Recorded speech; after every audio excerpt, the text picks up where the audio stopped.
what the newest project, the latest project which they are coming up with the Amrita junction is happening. Mancherial జిల్లా చెన్నూరు మున్సిపాలిటీలో సుమారు 9.55 కోట్ల నిధులతో నూతనంగా నిర్మించిన ఇంటిగ్రేటెడ్ మార్కెట్ సముదాయ భవనాన్ని జిల్లా కలెక్టర్ కుమార్ దీపక్తో కలిసి కార్మిక మైనింగ్ శాఖ మంత్రి వివేక్ వెంకటస్వామి ప్రారంభించారు.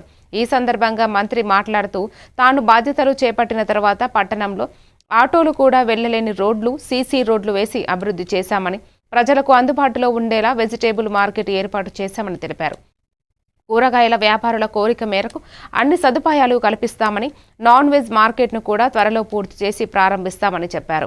100 పడకల ఆసుపత్రికి అనుమతి ఉన్నప్పటికీ ప్రస్తుతం 50 పడకలకే సిబ్బంది ఉన్నారని, త్వరలో పూర్తి స్థాయి సిబ్బందిని నియమిస్తామని వెల్లడించారు. చెన్నూరు టౌన్లో మొదలు రోడ్ల పరిస్థితి చాలా ఘోరంగా ఉంది. మారమ్మ వార్డులో ఆటో పోయే పరిస్థితి కూడా లేకుండే. చెన్నూరు టౌన్లో ఎక్కడైతే నాలీలు సరిగా లేవో, రోడ్స్ సీసీ రోడ్ సరిగా లేవో అవి కూడా పూర్తిగా చేయడం జరిగింది. దానికి వారు వెనక్కి వెళ్ళారు. సో నేను ఈ రోజే కలెక్టర్ గారు ఆదేశాలు ఇచ్చారు.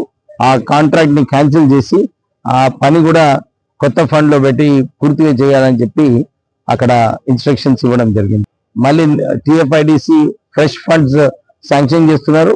ఫ్రెష్ వర్క్స్ కూడా ఇంకో 15 కోట్ల రూపాయలు ఇక్కడ కేవలం సీసీ రోడ్స్ కి నాలీస్ కోసం కూడా శాంక్షన్ కావడం జరిగింది. త్వరలోనే ఈ పనులు కూడా స్టార్ట్ అయ్యి చెన్నూరు టౌన్ లో అన్ని చోట్ల కూడా సరిగా అభివృద్ధి కార్యక్రమాలు చేస్తారు.